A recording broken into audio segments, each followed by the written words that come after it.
एक चीज बोलूंगी और फराज साहब ये इम्पोर्टेंट इसलिए भी है क्योंकि अभी अब हमारी एक राष्ट्रीय सांस्कृतिक धरोहर की बात हुई कि जब हम बात करते हैं अपने एक इतिहास की तो ये हमारी एक राष्ट्रीय धरोहर है, एक सांस्कृतिक धरोहर है।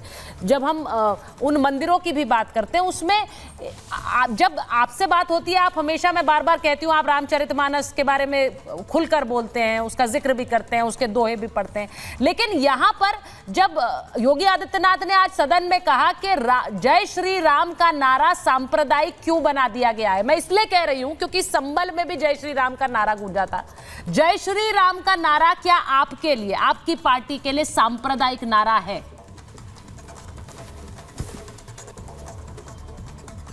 सुचारिता जी, अक्सर भारतीय जनता पार्टी के जो कट्टरपंथी लोग हैं वो कहते हैं कि नारे तकबीर अल्लाह अकबर लगाते जिहादी लोग जो हैं वो आगे बढ़ जाते हैं। नारे तकबीर अल्लाह अकबर तो मैं भी लगाता हूं, तो क्या मैं जिहादी हो गया?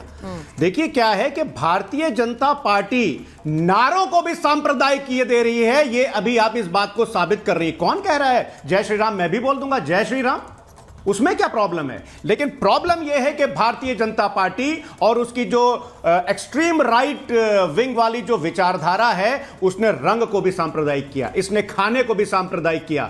और आप सुनिए सुचारिता जी, अभी हमारे भाई अजय आलोक जी क्या बोल रहे थे, बड़ी विकास की बात कर रहे थे साहब की विकास ऐसा हो रहा है वैसा हो रहा है। अरे साहब, एक ये रिपोर्ट छपी है 12 दिसंबर 2024 को। हाँ। ये हमने नहीं छापी है, ये आरबीआई ने छापी है।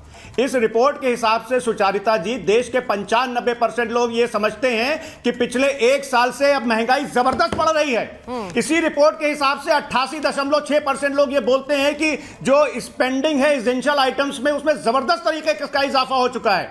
और पिछले 10 सालों में बेरोजगारी जो है वो अपनी चरम सीमा पर है। ये मैं नहीं बोल रहा हूं, ये आरबीआई की रिपोर्ट बोल रही है, आरबीआई का सर्वे बोल रहा है। आप उत्तर प्रदेश की बात कर रहे हैं Ajay ji, economic survey of India की किताब मैंने नहीं छापी है, इसको पढ़िएगा। पेज नंबर 181 से लेकर के और पेज नंबर 188 तक उत्तर प्रदेश के बारे में क्या लिखा है, आपकी आंखें खुल जाएंगी। कहिए सिर्फ एक चीज मैं बता दूं आपको, चाहे वो मेटरनल मोर्टेलिटी रेशियो हो, चाहे वो इन्फेंट मोर्टेलिटी रेट हो, चाहे वो मोर्टेलिटी रेट हो, तमाम चीजें इसमें लिखी हुई हैं। ठीक है, सबके सब पैरामीटर्स में उत्तर प्रदेश जो है वो पीछे से नंबर 1 पर है। आप क्या बोलते हैं? और आप देश में, मैं आपको, आपने मेरी सुचारिता जी पूरी बात नहीं सुनी थी। मैं एक बहुत इंपॉर्टेंट चिट्ठी का जिक्र करने वाला था कि जब महात्मा गांधी जी की हत्या हुई थी,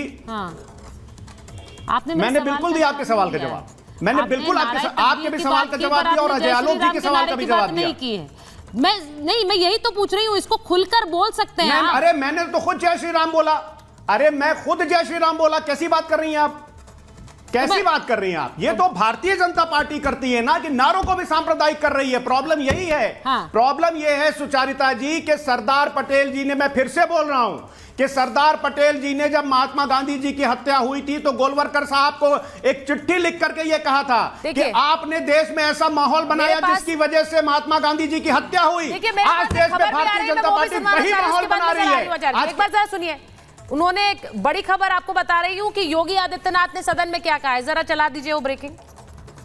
संभल में बिजली चोरी पर सीएम योगी आदित्यनाथ ने कहा है कि संभल में मस्जिदों में अवैध बिजली घर मिले हैं, मस्जिद में अवैध बिजली घर से फ्री कनेक्शन बांटे गए। बिजली विभाग का लाइन लॉस 30% से कम, लेकिन संभल के दीपासराय मीरासराय मोहल्ले में लाइन लॉस 82% है। अब योगी आदित्यनाथ ने कहा यहां पर किस तरह से अवैध रूप से बिजली दी जा रही थी। अब इसका सीधा मतलब संभल पर पूरा एक्शन हो रहा है, ऐसा लग रहा है। अब योगी आदित्यनाथ ने भी आज जब वो आए हैं, उन्हें पता था कि संभल पर चर्चा है, पूरा जो सारे मुद्दे हैं एक तरफ है और संभल एक तरफ है। उन्होंने अब आज ये मुद्दा भी उठा दिया कि मस्जिदों में एक तरह से अवैध कनेक्शंस भी दिए गए। वहां पर जो पलायन की उन्होंने बात कही, उन्होंने कहा हिंदू पलायन कर गया, इसीलिए अब आज वहां पर एक पूरा शिफ्ट है कि वहां संभल में हिंदुओं की संख्या कितनी कम हो गई। अब संभल वही जगह है, मैं आ रही हूं जवाब साहब, संभल वही जगह है आचार्य जी, मैं आपसे पूछ रही हूं क्योंकि इसके मैंने जिक्र पहले भी किया, जहां पर कल की अवतार की बात हो रही है। तो इसीलिए संभल महत्वपूर्ण है। पर ऐसे तो फिर अयोध्या के बाद काशी भी इंपॉर्टेंट है, मथुरा भी इंपॉर्टेंट है, यही सवाल पूछा जाएगा। सुचारिता जी, मैं एक बात आपको बता दूं, यहीं आप ही के शो में हम लोग बैठते थे और कई सारे प्रवक्ता बैठते थे जो ये कहते थे कब तक मस्जिदों में मंदिर ढूंढोगे। मुझे तो लग रहा है घरों में ढूंढने की आवश्यकता है भाई। ये देख करके लग रहा है आपके कॉलोनियों में ढूंढने की आवश्यकता है। मस्जिद तो बाद में, आपके कॉलोनियों में, आपके घरों में मंदिर हो सकता है, जहां पर आपने दीवार लगा दिया हो, जहां आपने मंदिर कब्जा कर लिया हो। मैं उम्मीद करता हूं कि जो लोग कहते थे कि बीजेपी मंदिर मस्जिद करती है, बीजेपी मंदिर ढूंढती है, अरे साहब वाकई मंदिर कब्जा कर लिए गए हैं, मंदिर दबा के रखे गए हैं, उनको छोड़ने की आवश्यकता है। अच्छा, एक चीज मैं तो बड़ा क्लियर कह रहा हूं सुचारिता जी, और जवाद यहां बैठे हैं मानेंगे, मेरे हिसाब से जहां जहां खुदा है वहां वहां खुदना चाहिए।